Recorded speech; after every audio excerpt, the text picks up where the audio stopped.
Oke, kita mulai dari di LKS. Silakan buka LKS halaman 8 UK 1. Ini kemana kayaknya sudah pernah kita bahas ya, Cah ya? Sudah, Bu. Sudah ya. Sudah. Di kelas berapa ya saya membahasnya? IPS 1 sudah belum ya? Sudah IPS 1. IPS 1 sudah, IPS 2? IPS 2 PS sudah atau dulu belum? sudah. 2 juga sudah. IPS 3? Ya, IPS 3 kayak belum ya? IPS 3 Ade atau Maisa? sudah toh Bu. Sudah. IPS 4 sudah juga. Saya tak beringin ya. Oke, ini IPS 6 sudah masuk ini kayaknya.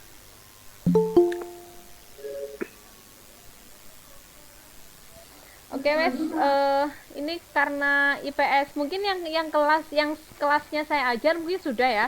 Yang kelasnya belum diajar, belum diajar. Yang kelasnya tidak saya ajar, mungkin saya ini IPS 5, IPS 5 ada siapa ya IPS 5 ya? IPS 5 diajar IPS 5 siapa ya? Pak Israfil ya?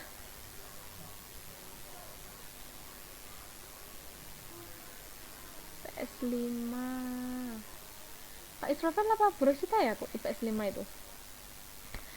Oke, kita bahas lagi ya. Kita bahas lagi secara cepat.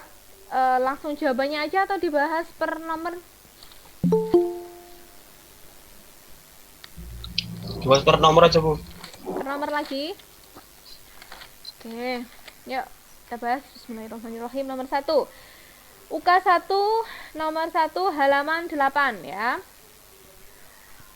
Konvensi 3 PBB tentang hukum laut atau UNCLOS tahun 1982 itu menjadi dasar terbentuknya zona ekonomi eksklusif Indonesia. Adanya kesepakatan internasional ini menyebabkan Indonesia memiliki hak untuk mengelola sumber daya laut di ZEE Indonesia. Jika dasar hukum tersebut tidak dibentuk, dampaknya berupa apa? Berupa apa kemarin? Berupa A ya. Kegiatan pertambangan minyak. Kegiatan pertambangan minyak bumi dan gas di ZEE Indonesia akan dilakukan dengan banyak negara. Oke. Nomor 2. Salah satu keuntungan letak geostrategis Indonesia di bidang ekonomi yaitu adanya pendapatan dari pajak dan cukai perdagangan antar negara. Akan tetapi saat ini masih terdapat kasus penyelundupan barang-barang dari luar negeri di Indonesia. Untuk mengatasi masalah ini, upaya yang dapat dilakukan yaitu apa ya? B. Bu. B. Mengembangkan jalur perdagangan. Bu, izin bertanya. Halaman berapa? Halaman 9. Oke, Mapel yang apa, Bu? geografi. Geografi ya. Yang barusan datang IPS 6 dan juga IPS 5 itu silakan kalian buka LKS Intan Pariwara. Punya kan IPS 6? IPS 6 ini diwakili siapa ya ini ya? Uut Setiawati IPS 6 ya kalau nggak salah. Iya Bu. Uut pakai LKS Intan ya? Ya. Oke. Gurunya Bu Rosita apa Pak Israfil?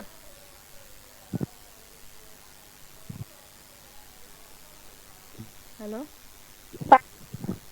Halo. Pak Israfil Bu. Oke, Pak Israfil. Baik. Sudah pernah dibahas yang UK 1? Belum Bu, belum pernah mengerjakan LKS, masih dikasih tugas. Sama sekali nggak mengerjakan LKS?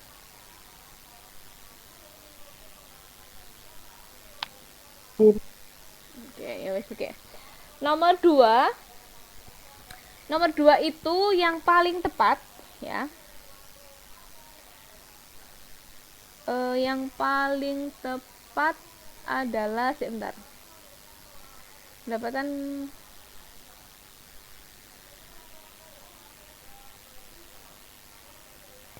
Nomor 2, jawabannya apa? B atau E? E. Solusi yang paling tepat adalah membangun pelabuhan-pelabuhan baru di pulau kecil terdepan dan terluar di Indonesia. Kenapa? Karena supaya masalah atau kasus penyelundupan barang-barang dari luar negeri di Indonesia ini bisa dihentikan ya. Jadi kebanyakan kan kasus penyelundupan itu kan melewati pulau-pulau kecil kan, pulau-pulau yang istilahnya tidak yang terluar, yang pulau-pulau kecil, terdepan, terluar, jadi penjagaannya tidak terlalu ketat. Nah, sehingga perlu dibangun pelabuhan-pelabuhan baru di pulau-pulau kecil tersebut supaya tidak menjadi jalan tikus, istilahnya kayak gitu ya. Supaya tidak menjadi jalan tikus atau jalan pintas bagi para penyelundup, gitu ya. Nomor 3. Posisi geografis Indonesia di sekitar ekuator menyebabkan terjadinya dua musim, yaitu kemarau dan hujan. Adanya dua musim di wilayah Indonesia juga dipengaruhi faktor B, angin muson barat dan angin muson timur. Ini soal-soal yang demikian ini kayaknya keluar ya, kayaknya mirip-mirip kayak gini kayak keluar.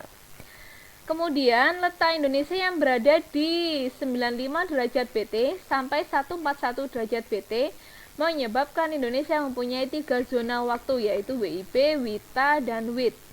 Padahal interaksi antar wilayah di Indonesia berjalan makin intensif. Kegiatan usaha di Papua yang berkantor pusat di Jakarta akan kesulitan dalam penyesuaian waktu kerja. Kondisi ini berdampak negatif pada, namanya dampak negatif ya, berdampak negatif terhadap negatif terhadap B ya, kenaikan biaya distribusi barang. Betul. Nomor 5. Zona ekonomi eksklusif bukan merupakan zona laut teritorial. Negara lain dapat memanfaatkan potensi sumber daya laut di ZEE Indonesia melalui tindakan yang tepat, yaitu apa? Do ya, mengurus izin dari Indonesia atau persetujuan internasional. Kemudian nomor 6, di situ ada ilustrasi zona perairan di Indonesia. Zona yang bertanda X itu merupakan zona apa ya? Zona apa? Landas. Iya, landas kontinen. Dan bentuk pemanfaatannya berupa penanaman kabel untuk transmisi listrik di bawah laut. Nomor 7, Indonesia berada di posisi strategis jalur silang perdagangan dunia. Dampak ekonomis letak geografis Indonesia tersebut yaitu apa? Do. Kok do toh? Do. Bu. Harga barang impor lebih murah dan pekerja asing masuk dalam negeri. Dampak ekonomis loh ya.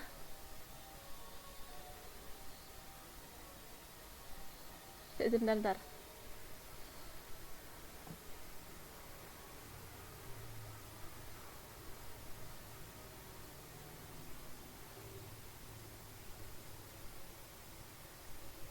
Kalau yang do, pendapatan nelayan meningkat. Jalur lintas perdagangan dunia itu kan yang jadi daerah negara-negara lain itu melintasi negara kita karena negara kita merupakan posisi silang, terletak di posisi silang sehingga lebih strategis gitu ya, dan pasti dilewati oleh negara lain yang akan berlayar gitu kan. Nah, itu salah satu dampaknya adalah harga barang impor jauh lebih murah ya, karena apa? Keterjangkauannya lebih mudah karena aksesibilitasnya untuk masuk ke wilayah Indonesia ini jauh lebih mudah karena melalui perairan ya. Nah, karena harga barang impor lebih murah, otomatis pekerja asing juga lebih mudah masuk dalam negeri kita. Nah, kayak gitu. Kalau yang do ini tidak sepenuhnya pendapatan nelayan itu meningkat ya, karena kalau pendapatan nelayan itu diperoleh dari hasil tangkapan ikan. Nah, oke, jadi nomor 7 jawabannya E. Nomor 8 berdasarkan fisiografi dasar laut Indonesia, pembagian wilayah yang ditunjukkan peta meliputi apa ya? Nomor 1 itu apa? Paparan Sahul. Nomor 2 zona apa ya itu? Peralihan. Nomor 3 itu paparan Sunda. Berarti jawabannya apa? B. 9. Ini tak sebentar.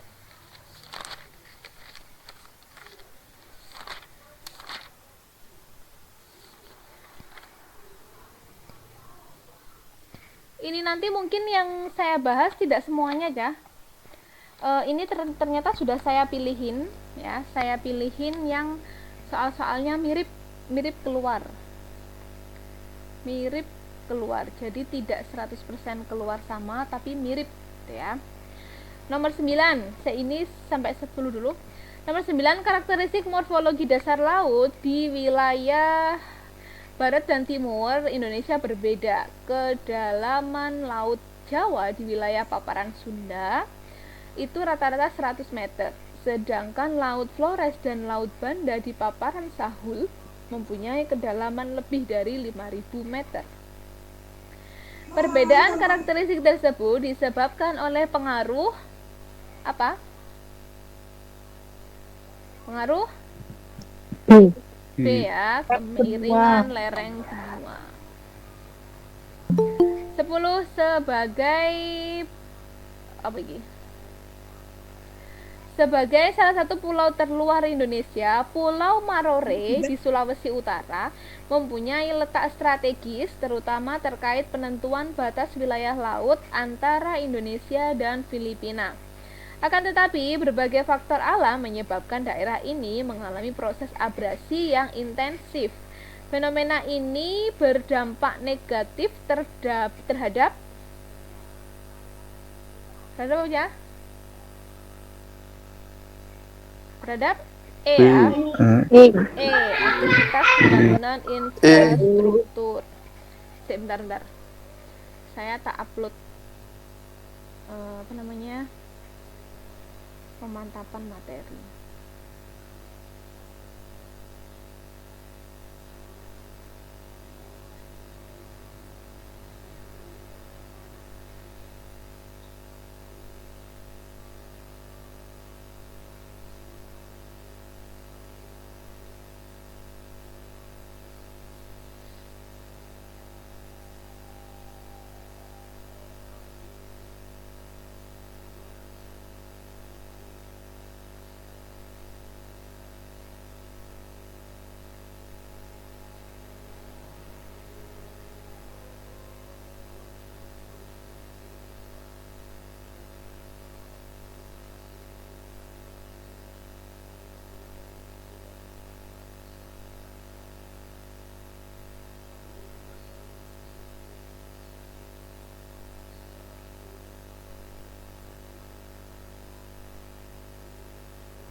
Oke, lanjut. Tadi nomor berapa? Udah ya, sekarang yang UK2.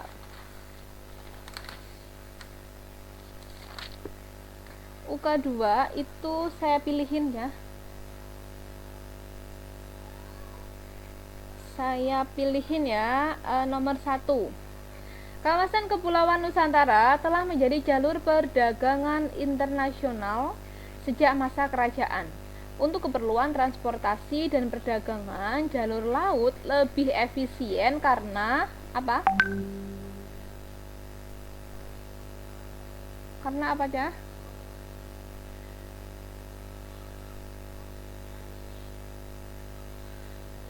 Lebih efisien karena apa? Memiliki kapasitas muat barang dalam jumlah besar. Kaitannya kalau efisien loh ya. Efisien ini berarti kan lebih pendek kan ya. Yang lebih tepatnya B, menghabiskan durasi perjalanan yang jauh lebih singkat ya. Efisien. Berarti kalau misalkan lewat daratan Ya, Bu. itu harus melewati lampu merah, kemudian harus antri, macet dan sebagainya. Tapi kalau di jalur laut itu kan tidak ada lampu merah, kemudian tidak ada macet. Jadi kalau untuk transportasi perdagangan itu jauh lebih efisien, dan nanti imbasnya adalah menekan biaya transportasi. Jadi harga jualnya nanti juga lebih murah. Kemudian nomor 2 yang mirip keluar itu nomor 4. Kebijakan pemerintah saat ini bertujuan memperkuat posisi Indonesia sebagai poros maritim dunia. Salah satunya melalui pembangunan tol laut. Tol laut diharapkan mampu membantu distribusi logistik ke seluruh wilayah Indonesia. Pembangunan infrastruktur fisik yang paling dibutuhkan dari kebijakan tersebut adalah apa ya?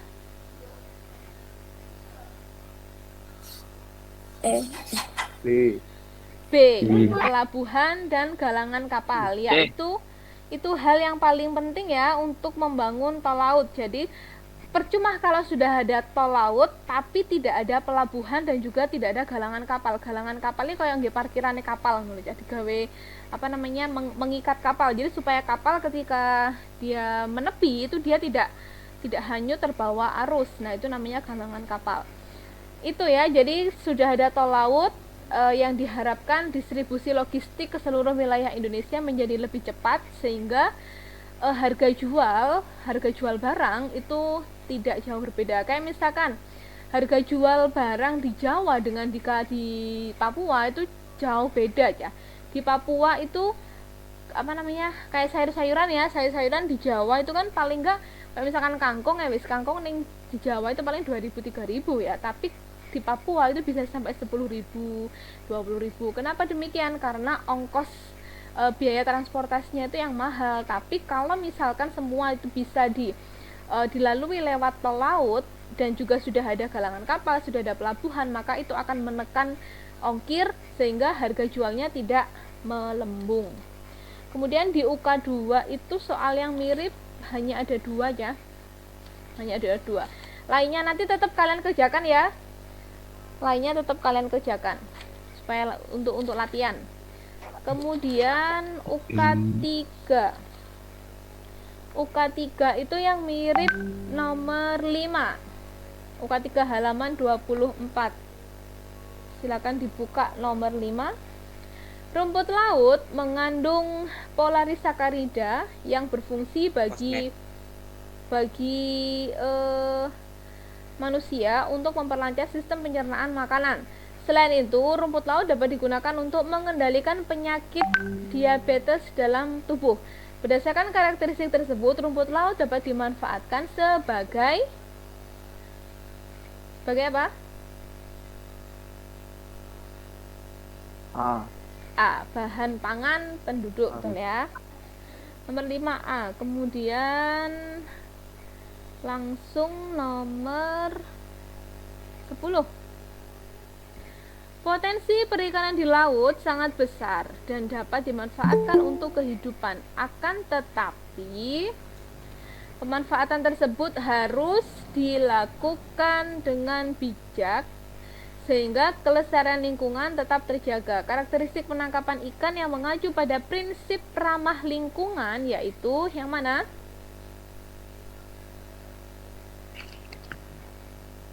Yang E. Meningkatkan selektivitas penangkapan ikan. Wis pinter-pinter loh. Kemudian di PH. Alhamdulillah. Yang di penilaian harian. Yang mirip soalnya itu yang nomor 3 aja. Indonesia beberapa kali memberikan tindakan tegas bagi pelaku illegal fishing. Selain penenggelaman kapal asing, pelaku illegal fishing, aparat keamanan laut melakukan pengejaran terhadap kapal asing ilegal di perairan Indonesia. Tindakan tersebut sangat diperlukan untuk Apa aja? C. Hah? J. Ya, nomor 2 ya, halaman 41. Meranti dan mahoni tumbuh subur di Indonesia. Kedua jenis pohon tersebut tidak tumbuh di Korea Selatan dan Jepang. Faktor yang mempengaruhi tidak tumbuhnya meranti dan mahoni di Korea dan Jepang adalah apa aja?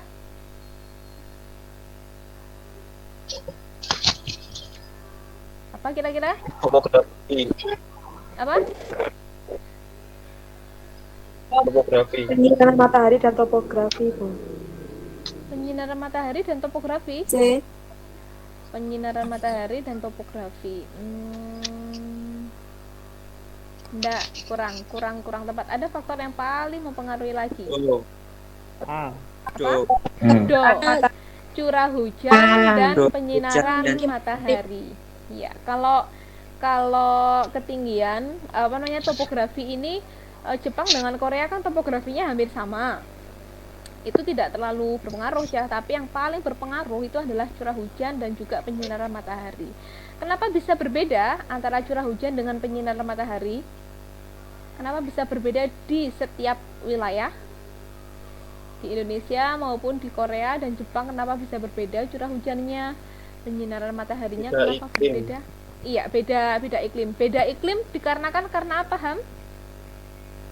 Disebabkan karena apa? Karena Indonesia berada di garis khatulistiwa yang iklim tropis. Iya. Berbeda dengan Jepang maupun Korea Selatan.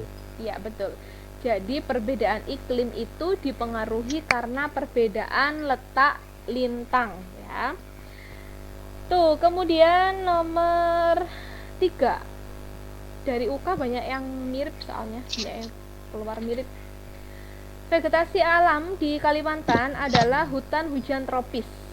Sementara itu, vegetasi alam di Sumba, Nusa Tenggara Timur adalah sabana. Faktor penyebab terjadinya perbedaan vegetasi alam di kedua wilayah tersebut adalah apa? B. Curah hujan. Nah, ini seringkali menjadi pertanyaan ya. Jadi kenapa padahal Indonesia itu kan mulai dari Sabang sampai Merauke semua iklimnya tropis ya? Penyinaran mataharinya cukup, tapi kenapa berbeda? Kenapa antara Kalimantan dengan Nusa Tenggara Timur itu vegetasinya berbeda? Vegetasi kan bisa melihat bahwa wilayah itu curah hujannya seperti apa. Nah, di Kalimantan hutan hujan tropisnya itu lebat karena memang curah hujan di Kalimantan itu tinggi. Kemudian di daerah Nusa Tenggara Timur itu curah hujannya sedikit. Kenapa bisa demikian? Kita bisa melihatnya dari vegetasi yang dominan di sana. Di sana vegetasi yang dominan adalah sabana. Sabana itu kan padang rumput yang masih ditumbuhi tumbuhan besar. Nah, dia bisa sabana itu padang yang namanya rumput itu kan dia tidak terlalu membutuhkan banyak air ya. Jadi curah hujan di Nusa Tenggara Timur itu sedikit. Kenapa demikian? Karena pengaruh iklim lokal. Seperti yang di Papua juga. Ini sudah pernah saya bahas ya. Jadi kalau dari Kalimantan kita urut dari barat ke timur, itu kan curah hujannya semakin mengecil ya, semakin rendah. Antara Sumatera, Kalimantan masih tinggi, Jawa masih tinggi, masuk ke Nusa Tenggara, Sulawesi itu sudah mulai rendah, kemudian ke Papua, ke timur, di Papua ini lebat lagi. Kenapa bisa kita katakan lebat? Di sana hutan hujan tropisnya banyak. Nah, kenapa bisa demikian? Karena di Papua itu dipengaruhi oleh iklim laut. Nah, iklim laut ya, karena Papua dekat dengan Samudra Pasifik, sehingga itu yang menyebabkan curah hujan tinggi. Tuh. Hujan itu kan juga salah satunya dipengaruhi oleh penyinaran ya. Jadi kalau misalkan intensitas penyinarannya tinggi, berarti evaporasinya juga tinggi ya. Kalau evaporasinya tinggi, maka kondensasinya juga akan tinggi. Itulah yang menyebabkan curah hujan meningkat ya, tinggi. Wes, kemudian nomor 4. Jadi nomor 3 jawabannya B. Nomor 4, suhu udara mempengaruhi persebaran tanaman pangan seperti padi dan gandum. Faktor yang menentukan suhu udara adalah apa ya? C. Suhu udara, kelembapan, kecepatan Kayaknya C, angin, Bu. Kelembapan dan kecepatan Betul. angin. kelembapan dan kecepatan angin. Kurang tepat ya. Jawabannya do, posisi lintang dan ketinggian tempat. Semakin posisi lintangnya itu mendekati kutub, berarti intensitas penyinaran mataharinya juga semakin rendah. Nah, intensitas penyinaran matahari yang rendah berarti pengaruhnya terhadap suhu. Berarti kan suhunya juga rendah. Tapi ketika suatu wilayah itu lokasi lintangnya itu mendekati 0 derajat, 0 derajat lintang, jadi dia berada di daerah khatulistiwa. Berarti kan penyinaran mataharinya intens ya, merata. Nah, berarti suhunya bagaimana? Suhunya otomatis tinggi. Kemudian ketinggian tempat juga, semakin tinggi suatu tempat maka suhunya semakin rendah apa tinggi? Rendah. Rendah, semakin dingin. Rendah. Betul. Ini biasanya kalian kalau ada yang suka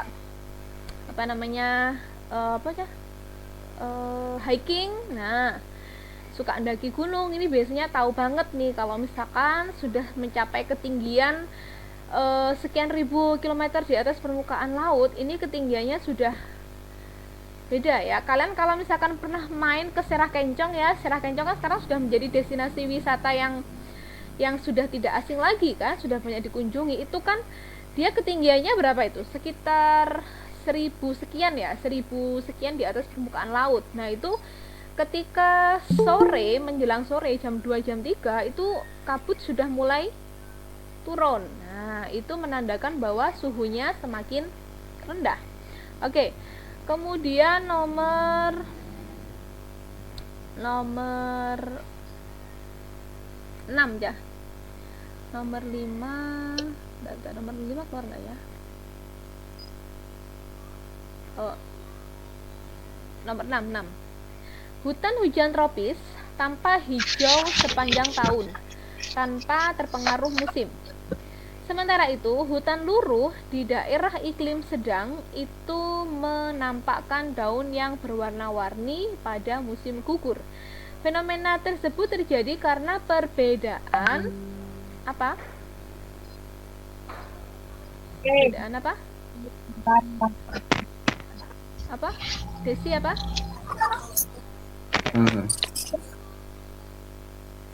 Perbedaan iya betul, penyinaran matahari.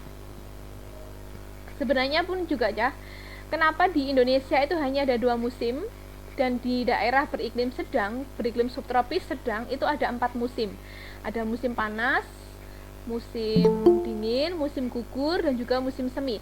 Sebenarnya musim musim gugur dan juga musim semi itu kan musim peralihan ya. Kalau musim gugur berarti peralihan dari apa? Dari musim dari musim dingin, bener ya? Dari musim panas ke musim dingin. Di musim panas kan daun-daun berguguran untuk mengurangi penguapan. Jadi kalau sudah masuk musim gugur, ini berarti tanda bahwa musim panas akan segera berakhir. Nah, kemudian kalau musim semi berarti tanda bahwa musim panas akan segera tiba. Nah, kayak gitu. Sebenarnya hanya peralihan. Nomor 7. Beruang kutub hanya hidup di kutub utara dan tidak dijumpai di kutub selatan. Faktor penghambat persebaran beruang kutub yang tidak dijumpai di kutub selatan adalah apa? Oh. Iklim. Yang paling kelihatan itu iklim. Itu ya. Kemudian sudah lanjut di halaman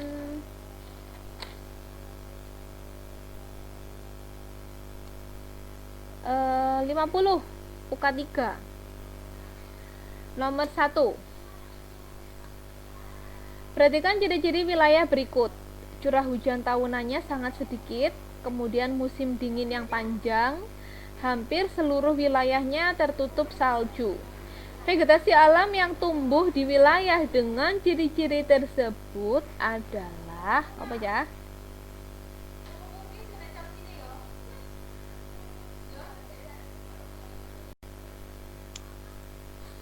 Ya, tundra. Nah, tundra itu nama lain dari hutan lumut, ya. Tundra ini dia bisa hidup di daerah kutub. Jadi satu-satunya tumbuhan yang bisa bertahan hidup di daerah beriklim dingin sampai kutub itu adalah lumut. Makanya lumut itu dikatakan sebagai tumbuhan perintis karena memang ini berpengaruh sekali terhadap penurunan suhu ya. Berkaitan dengan adanya oksigen yang ada di muka bumi ini. Nah, jadi tumbuhan yang pertama kali ada di muka bumi ini adalah lumut ya. Karena ada lumut, akhirnya tumbuhan lainnya mengikuti. Lumut itu karena dia memiliki klorofil, dia memiliki zat hijau daun, akhirnya dia bisa melakukan fotosintesis sehingga dengan keberadaan lumut saja yang ada di kutub, pada saat itu kan bumi masih mengalami zaman glasial, zaman pembekuan ya. Jadi satu-satunya tumbuhan yang bisa hidup itu hanyalah lumut. Nah, lumut itu karena dia punya klorofil, dia bisa melakukan fotosintesis sehingga menghasilkan oksigen. Itulah awal mula bagaimana oksigen itu ada di bumi. Itu ya. Nah, lumut itu sampai sekarang itu dia juga paling bisa hidup di daerah yang beriklim dingin. Jadi ini istilahnya adalah tundra. Kemudian taiga ini berada di daerah beriklim sedang, dia dinamakan hutan jarum ya atau hutan konifer. Kemudian stepa gandengannya kambek sabana. Kalau sabana tadi itu padang rumput tapi dia masih ada pohon-pohon besar di sekelilingnya, tapi kalau stepa itu padang rumput full ya. Jadi satu lahan, pokoknya semuanya itu hanya terdiri dari padang rumput. Tuh. Kemudian nomor berapa lagi ya? Nomor 5 aja. Nomor 5. Wilayah persebaran fauna di Indonesia dibedakan menjadi wilayah tipe Asiatis, tipe peralihan, dan tipe Australis. Faktor yang membedakan ketiga wilayah adalah apa? Letak geografis? Tuh. Faktor yang membedakan topografi wilayah? Kalau hewan itu apakah dipengaruhi oleh letak geografis atau topografi? Ada tipe Asiatis, peralihan, dan Australis. Tipe Asiatis berarti sama seperti yang ada di Asia. Berarti kaitannya dengan sejarah geologis ya. Kenapa wilayah Indonesia bagian barat itu masuk ke tipe Asiatis? Karena dulunya wilayah Asia dengan Sumatera, Jawa, Kalimantan itu gandeng, satu daratan ya, sebelum zaman interglasial. Pada zaman interglasial itu wilayah daratan yang yang ketinggiannya lebih rendah dibandingkan dengan yang lain itu tertutup oleh air, sehingga sekarang ini yang terjadi adalah antara Sumatera, Jawa, Kalimantan itu terpisah oleh laut. Dulunya itu mereka semuanya satu daratan ya. Jadi dulunya Selat Malaka atau Selat Sunda yang berada di antara Pulau Sumatera dengan Pulau Jawa itu dulunya daratan, tapi karena dia posisinya lebih rendah dibandingkan dengan daerah sekitarnya, akhirnya dia ketutup oleh air. Ini kalau misalkan kalian tahu dongeng kisahnya Nabi Nuh ya, itu kan ada banjir bandang di seluruh dunia.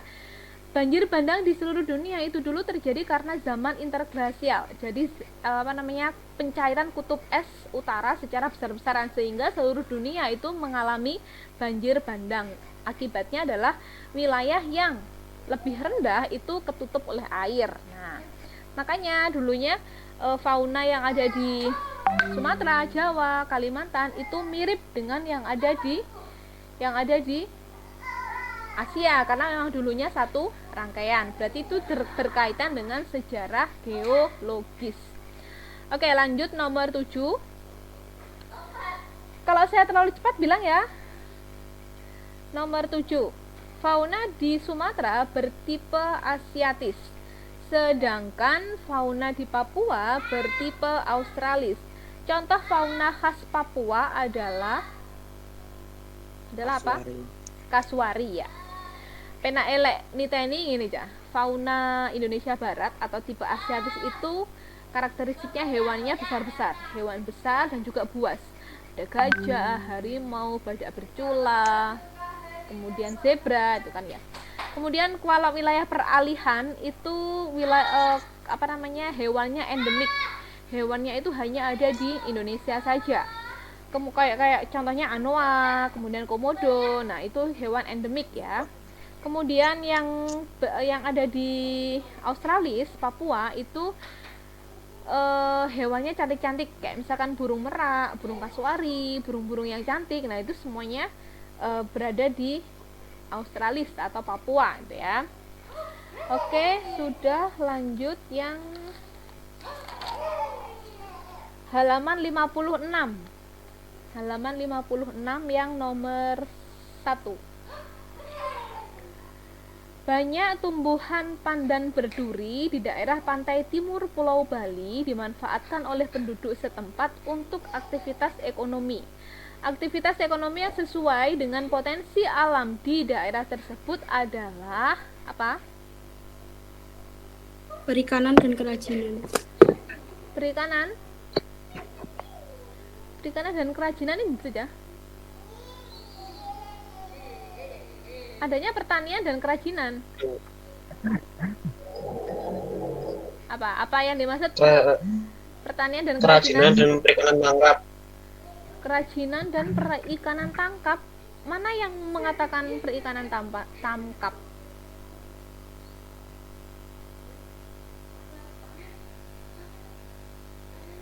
Sebentar.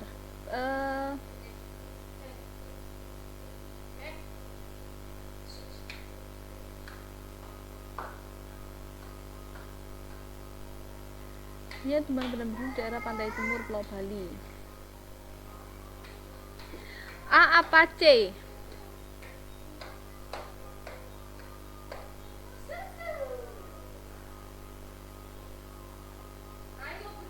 Iya, kayaknya C ya yang lebih cocok. Kerajinan dan perikanan tangkap. Kerajinannya itu berupa pandan berdurinya itu bisa dimanfaatkan untuk kerajinan. Kemudian karena dia berada di daerah pantai timur, dia bisa dimanfaatkan untuk aktivitas perikanan tangkap. Kemudian nomor 2. Sebagian wilayah Kabupaten Bandung Barat memiliki ketinggian lebih dari 1000 meter di atas permukaan laut. Daerah tersebut memiliki suhu sejuk dan tanah yang subur. Sebagian lahan dimanfaatkan untuk apa ini? Untuk perkebunan rumput.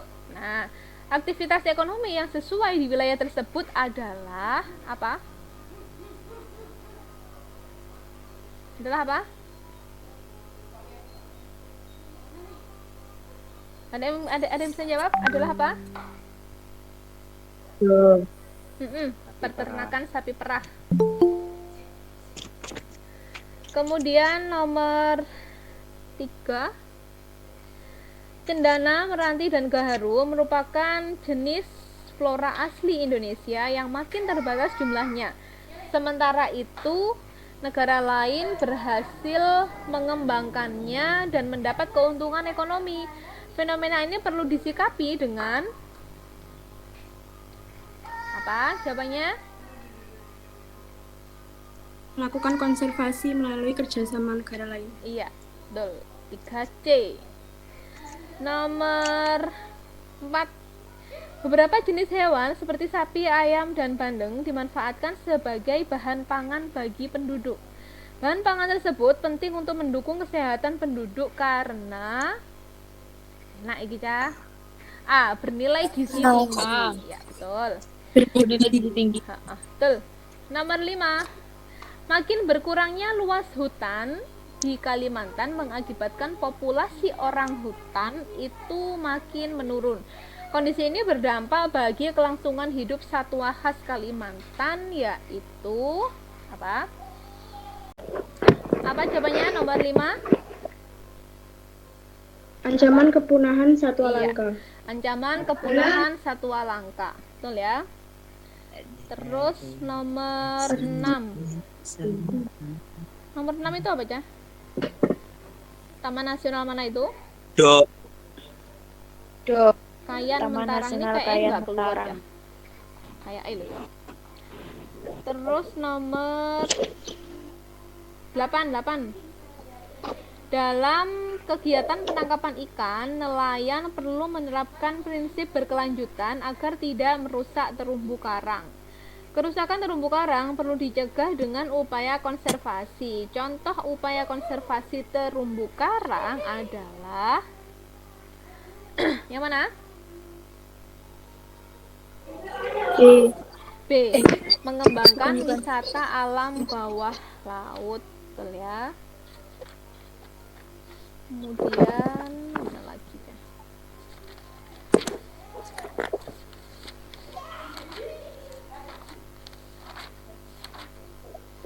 Kemudian halaman 74 ya. Halaman 74 nomor 2. Berdasarkan sumber asalnya, sumber daya alam terbagi menjadi biotik dan abiotik. Kelompok sumber daya alam biotik ditunjukkan oleh nomor mana? Aluminium dan tembaga. Hah? C. Biotik loh ya. Biotik. Do. Biotik. Minyak bumi itu biotik. Karena Yang ikan air sungai. dan air sungai. Jadi biotik itu makhluk hidup. Abiotik itu makhluk yang tidak hidup. Nomor 3. Peningkatan jumlah penduduk telah menimbulkan masalah berkurangnya pasokan pangan. Kondisi tersebut mengakibatkan permasalahan pada sumber daya ruang. Solusi tepat yang dapat dilakukan yaitu apa? Yang mana? Yang mana?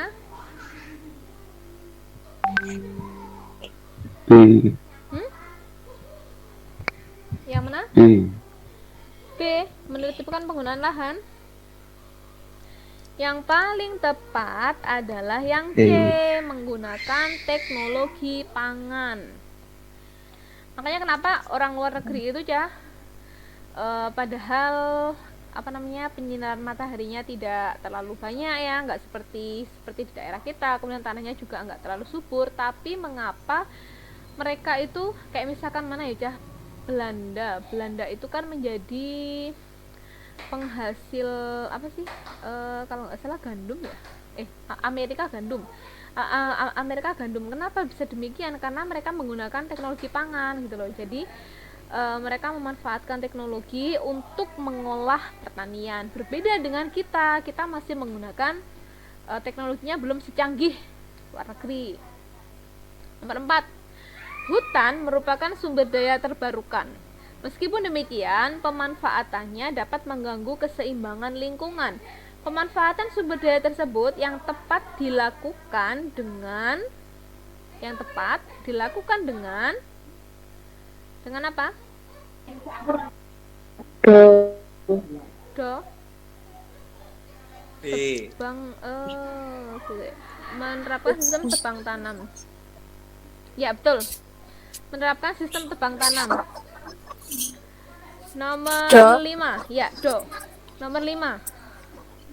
Daerah persebaran kayu cendana di Indonesia ditunjukkan oleh angka yang mana? Yang mana? Kayu cendana. C. Ya, C. Nomor 3. Nomor 3 itu daerah mana itu? Nomor 3 daerah. Daerah NTT, Flores, NTB ya. Nomor 8. Alam di Indonesia menyimpan keindahan yang dapat dimanfaatkan sebagai sumber daya pariwisata. Pembangunan di daerah wisata dapat mengganggu kelestarian alam. Cara mengatasi permasalahan tersebut adalah yang mana? C, ya. Membatasi kegiatan di sekitar kawasan wisata. Oke, 9. Wilayah perairan Indonesia. Wilayah perairan Indonesia lebih luas dibandingkan luas daratan. Kondisi tersebut menyimpan potensi sumber daya kelautan yang sangat besar. Salah satu potensi tersebut dapat dimanfaatkan untuk pembangkit listrik, yaitu yang mana? Gelombang laut. Gelombang laut, ya betul.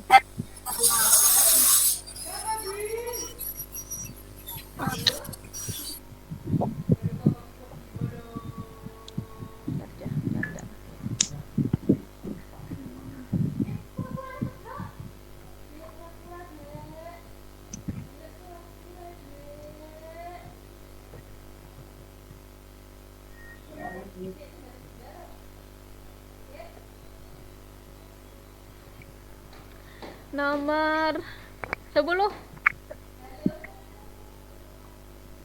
Indonesia merupakan salah satu negara pengekspor perikanan. Komoditas utama ekspor perikanan yaitu udang, tuna, dan cakalang. Faktor yang mempengaruhi besarnya potensi perikanan tersebut adalah yang mana?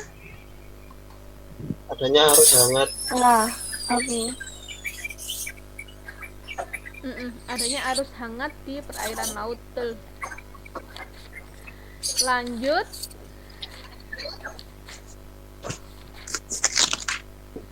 Halaman 84.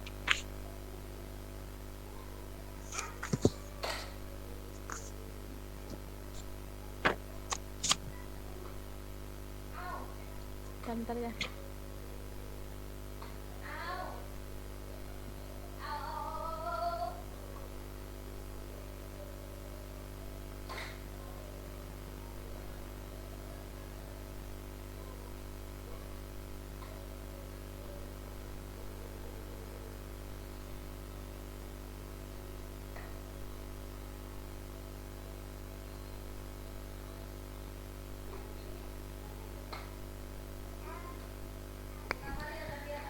Halaman 84 yuk, nomor 1.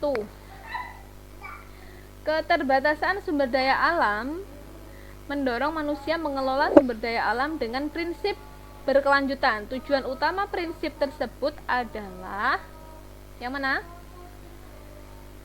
B. Ya, B. Enak ya, Saleh. Nomor 2. Latar belakang perlunya kegiatan pengelolaan SDA secara berkelanjutan ditunjukkan oleh pernyataan angka. Siapa aja? Siapa aja? 2. Siapa? 2.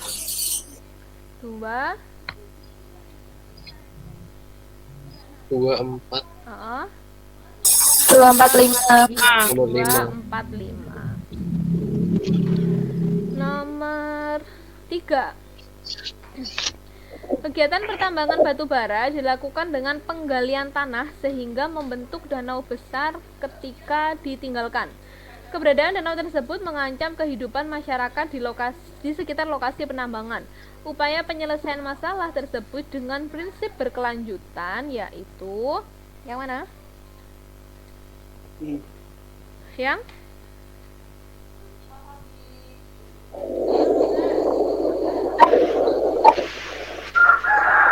mana?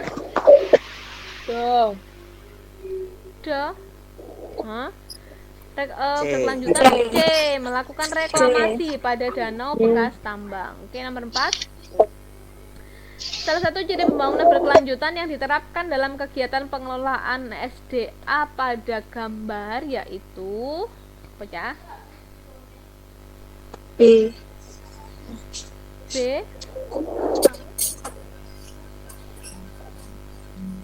C. Yang A. Pemerintah menerapkan AMDAL dalam proses perizinan pemanfaatan sumber daya. Kegiatan pemanfaatan sumber daya yang harus menerapkan AMDAL yaitu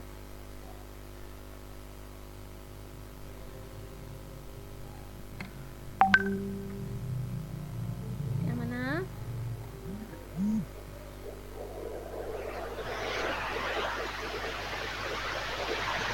Yang mana yuk? Yang mana deh? Apa Bendot? Bendot Putra. Yang E. Iya, yang E. Pengembangan kawasan pertanian di perdesaan. Nah, kenapa? C. Yang lebih tepat yang Do. Peningkatan kuantitas produksi minyak mentah. Kenapa demikian? Karena kalau untuk meningkatkan kuantitas produksi minyak mentah, berarti kan dia harus melakukan pengeboran kan? Nah, pengeboran itu harus wajib menerapkan AMDAL dulu. AMDAL itu kepanjangan dari apa sih? Analisis mengenai dampak lingkungan. Wes, nomor 1 Do. Kemudian nomor 3. Coba Hafiz Insanu. Yo Hafiz. Nomor 3 Hafiz. Ya. Kegiatan pertambangan akan mempengaruhi penurunan kualitas sumber daya alam. Upaya pencegahan yang dapat dilakukan pemerintah untuk meminimalisasi pengaruh tersebut yaitu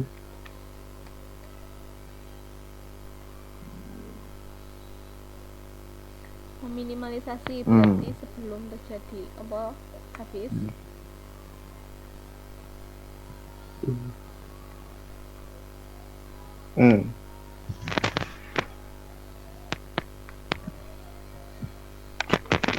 Yang mana?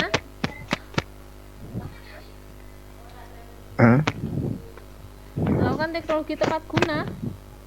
Meminimalisasi loh. Meminimalisasi kan berarti sebelum terjadi toh. Upaya pencegahan dan namanya juga upaya pencegahan.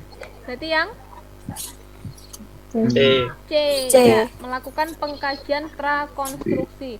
Prakonstruksi ini berarti sebelum proyek itu dilakukan itu dikaji dulu. Tuh. Nomor 4, coba Agnes Dian.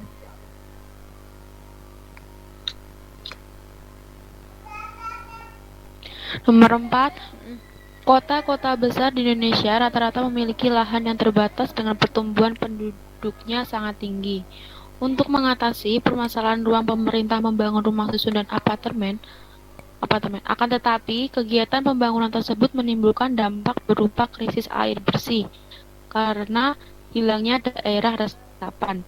Berdasarkan studi AMDAL, faktor utamanya menyebabkan permasalahan tersebut yaitu yang mana?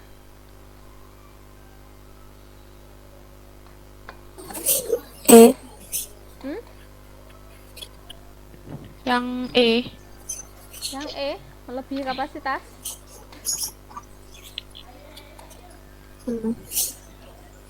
Berdasarkan studi AMDAL loh ya, studi AMDAL.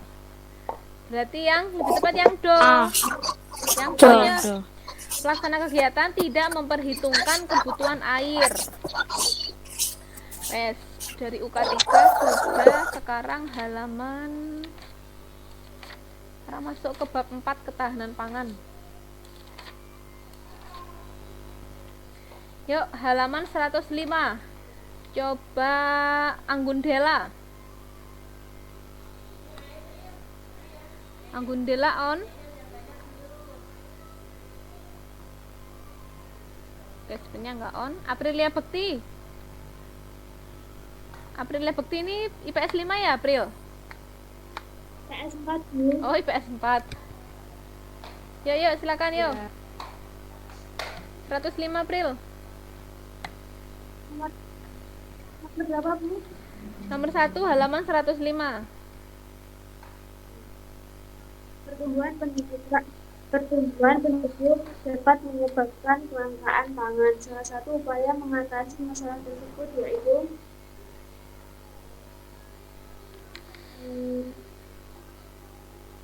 E. Yang E. Diversifikasi pangan. Yang go.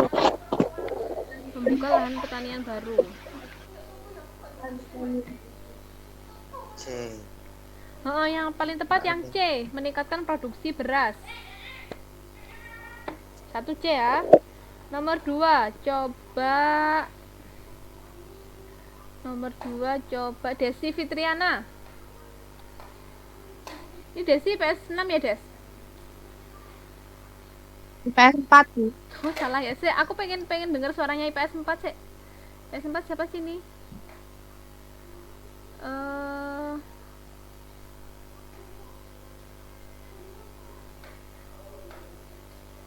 Tidak ada ya IPS 4, IPS 6.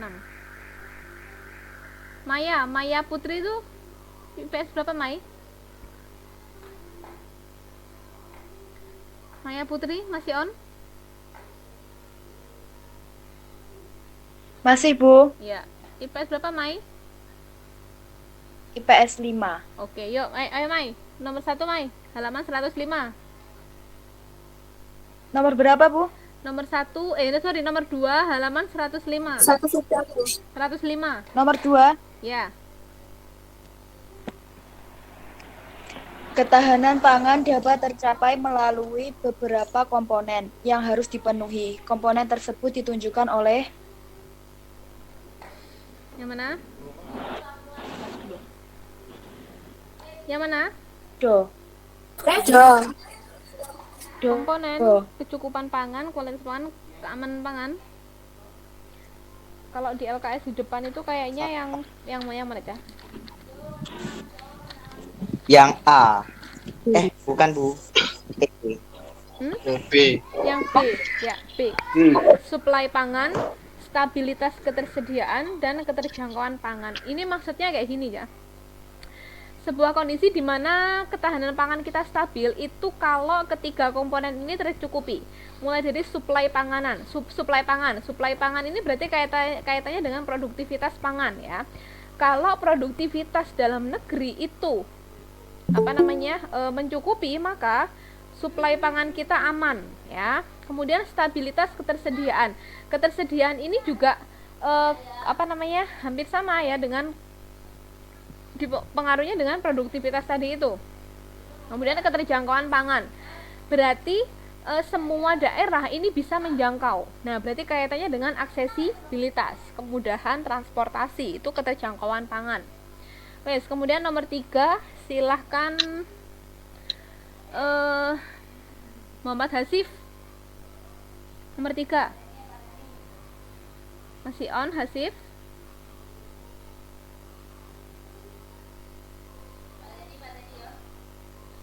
Oke, Hasif. Oh, tidak ada ya. Hanif Randi on.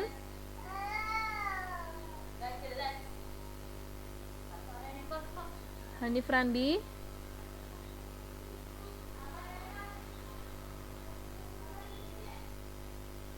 Malah keluar. Febrianti Amelia.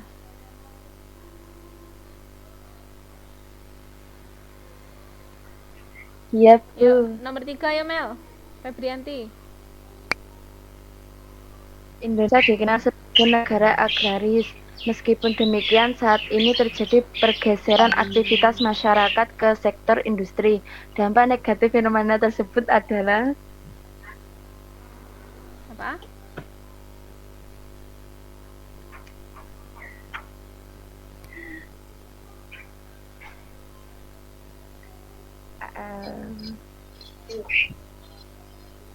Yang mana?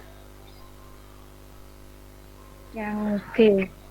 B ya, lahan pertanian berkurang. Kemudian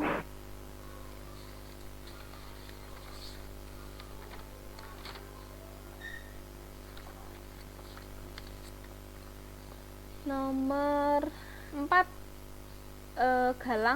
Galang on. Galang.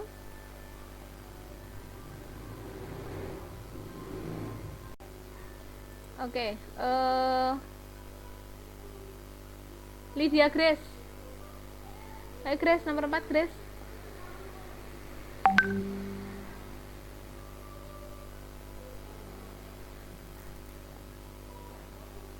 Ayo Grace, halo.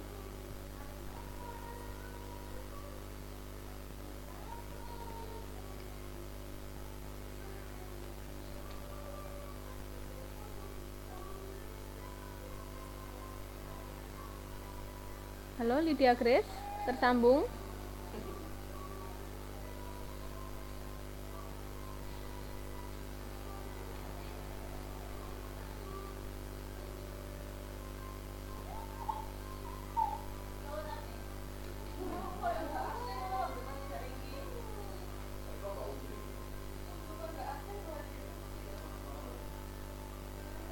Grace tidak bisa? Oke, Ilham Budi.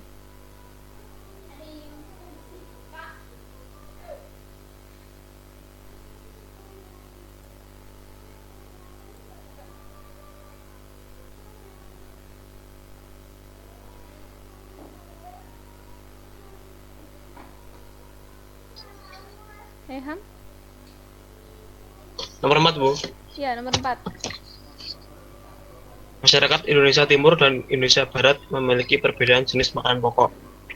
Masyarakat di Indonesia Timur terbiasa mengkonsumsi sagu dan masyarakat Indonesia Barat mengkonsumsi beras. Kondisi tersebut dipengaruhi oleh perbedaan karakteristik lahan. Karakteristik lahan.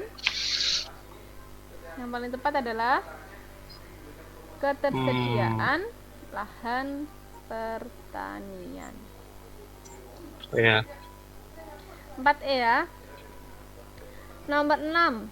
Nomor 6 coba Miftahul Rizky.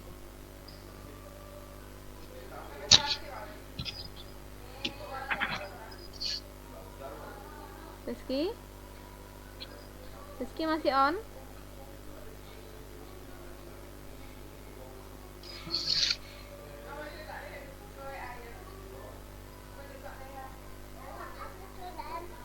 Kemana? Ya. Rizky masih on? Oh enggak, oke. Anissa Rahma?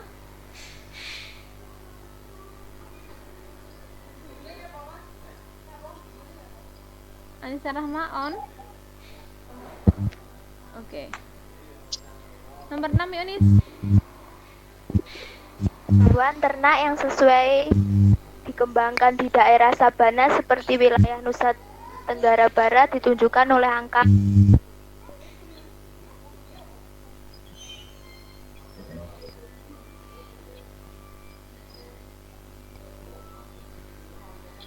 Nomor berapa?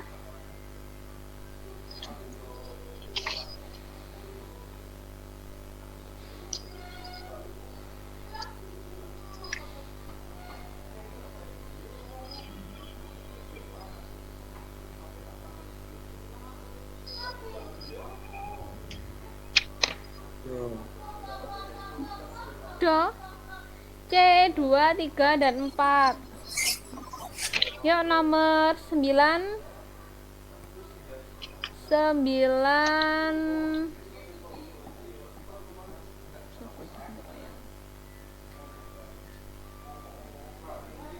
Fatma Khairunisa.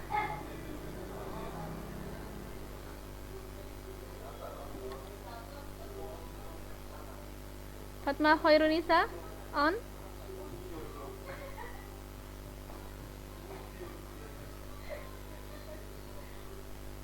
Oke, sepertinya nggak on ya. Nomor 9. Pemerintah Indonesia telah membatasi jumlah tangkapan ikan sebesar 4,5 sampai 5 juta ton per tahun. Pembatasan ikan tersebut merupakan bentuk pengelolaan sumber daya perikanan yang bertujuan apa? Tujuan apa? Apa Pila?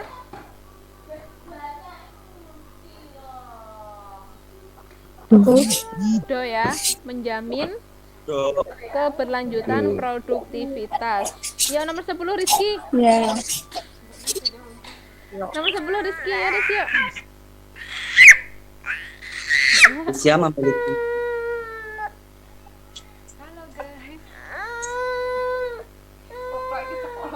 Gimana yuk. Indonesia memiliki potensi ternak besar, salah satunya sapi. Terdapat 11 jenis sapi ternak yang dapat dibudidayakan masyarakat. Meskipun demikian, angka impor daging sapi di Indonesia masih tinggi. Upaya untuk mengatasi permasalahan tersebut adalah B.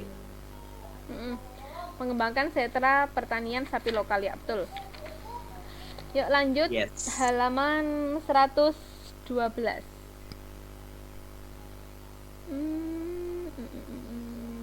Nomor 1.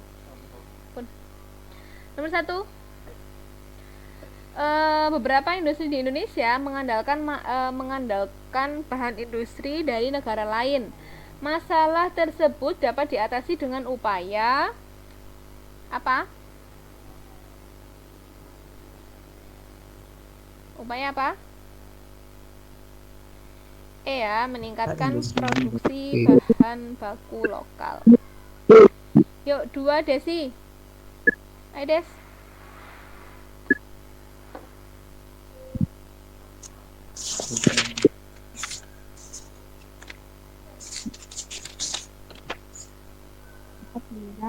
Lima batu apung. Barang kalian bukan logam yang dimanfaatkan untuk bahan bangunan ditunjukkan oleh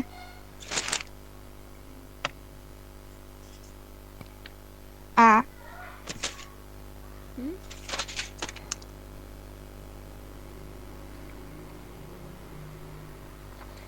Yang C 135. Fosfat, marmer, dan batu apung. Nomor 5. Pegunungan Kapur menyimpan potensi bahan galian non-logam. Potensi tersebut dapat diolah dengan baik untuk menghasilkan produk perekat pada bangunan. Kemudian nomor 9. Giga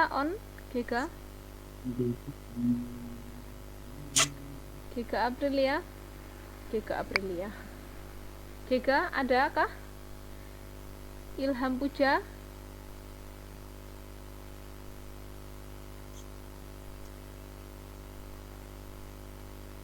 Okta Katerina.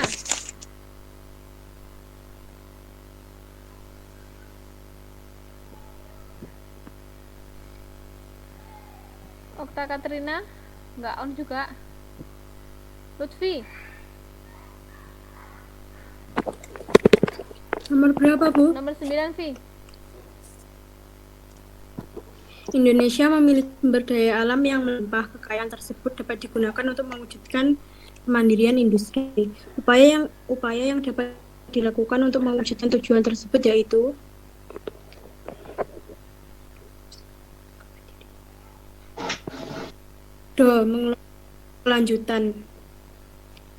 Berkelanjutan. Yang paling tepat adalah yang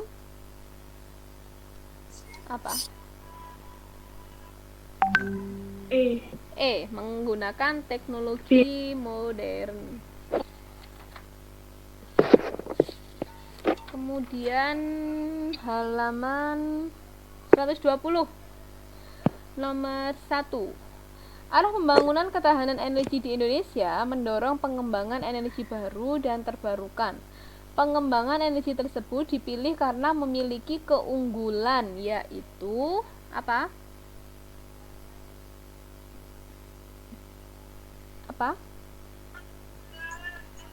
Yaitu rendah emisi dan ramah lingkungan. Nomor 2. Indonesia mempunyai potensi panas bumi yang sangat besar. Lokasi potensi panas bumi di Indonesia berdekatan dengan gunung api. Kondisi tersebut sering menimbulkan kendala bagi pengembangan energi panas bumi, yaitu yang mana? Apa? Nomor 2 apa? Nomor 2 Yang paling tepat adalah C. Pengeboran instalasi pembangkit listrik menghasilkan gas metana yang berbahaya. Kemudian nomor 5. Seiring terjadinya perubahan iklim, hambatan pemanfaatan pembangkit listrik tenaga air makin besar. Hambatan tersebut berupa fenomena yang mana? Do, kemarau panjang. Kemarau panjang. Nomor 6. Nomor 6, coba Rizky ya iki. Persyaratan lokasi pembangunan instalasi pembangkit listrik tenaga bayu ditunjukkan oleh angka Do. Nomor 2, dipengaruhi oleh angin monsun. Yang jelas nomor 2 tidak ya, karena tidak dipengaruhi oleh angin monsun.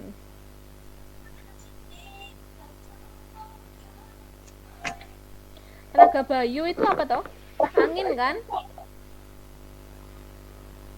Berarti yang paling tepat adalah yang E, 3, 4, dan 5.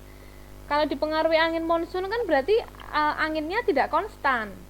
Tapi yang bisa digunakan untuk instalasi pembangkit listrik tenaga bayu itu dibutuhkan yang anginnya konstan, kemudian di daerah dataran terbuka, dan juga rata-rata kecepatan anginnya itu 3,5 sampai 4,5 meter per detik. Nomor 7, Maria Audrey.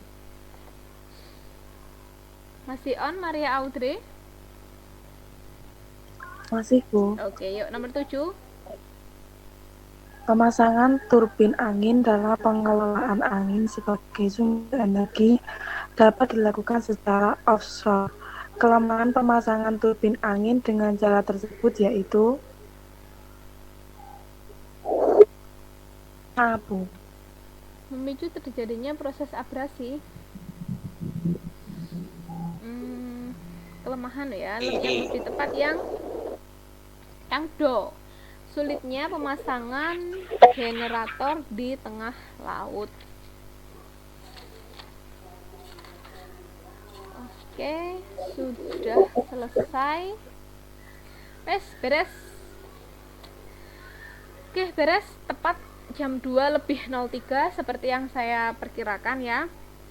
Jadi besok itu soalnya tidak sama persis ya, tidak sama persis. Ada beberapa yang saya ambilkan dan juga dari LKS, yang lainnya saya bikin sendiri, ada yang dari buku lain ya. Nah, jadi gimana yang sudah saya bahas tadi itu bukan kalian hafalkan jawabannya, kok engkau kecelek ya kalian nanti, tapi apa, dipahami materinya ya.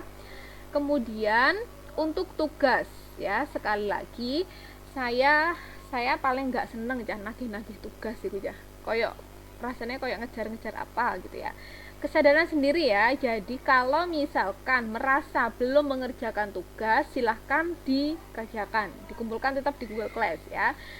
Tidak akan saya tutup sebelum saya melakukan olah nilai. Olah nilainya kapan? Setelah kalian ulangan. Setelah kalian ulangan hari Senin itu saya sudah mulai mengolah nilai. Nah, itu apakah masih boleh Bu mengumpulkan tugas? Masih boleh selama nilainya itu masih belum final ya. Tapi kalau misalkan sudah final, yo percuma kalian mengerjakan tapi nilainya sudah jadi. Nah, gitu ya. Tuh. Kemudian untuk ulangan hariannya itu akan saya ambilkan dari nilai per nomor. Jadi kan tadi ada 40 soal. 1 sampai 10 itu saya gunakan nilai untuk UH bab 1. Oh, kemarin bab 1 sudah ya. Yang 11 sampai 20 itu untuk UH bab 2 dan seterusnya gitu. Oke, sebelum saya akhiri ada pertanyaan? Ada pertanyaan sebelum saya akhiri? Ya. Soalnya berapa, Bu? Soalnya 40 pilihan ganda. Ya, penak aja. Insyaallah pokoknya kalian sinau, insyaallah bisa. Ada pertanyaan sebelum saya akhiri? Ada pertanyaan lagi? Tidak ada ya? Oke. Saya akhiri, semoga pertemuan hari ini yang singkat hari ini bisa bermanfaat ya untuk kalian. Dan lagi semoga besok mengerjakannya lancar hari Senin, dan saya harapkan tidak ada yang nilainya di bawah KKM. Jadi semuanya nilainya aman. Jadi supaya saya tidak lagi bingung untuk nambah-nambah nilai gitu ya. Semoga nilainya langsung minimal 80 wis. 80, 90, 100 wis. Muga-muga kayak ngono ya. Amin. Amin. Sampai jumpa di kelas. Amin. Semoga pandemi segera berakhir supaya kita bisa segera bertemu di kelas ya. Tetap semangat, tetap jaga kesehatan, dan juga semoga besok diberi kelancaran. Terima kasih yang sudah hadir hari ini. Amin. Assalamualaikum warahmatullahi wabarakatuh.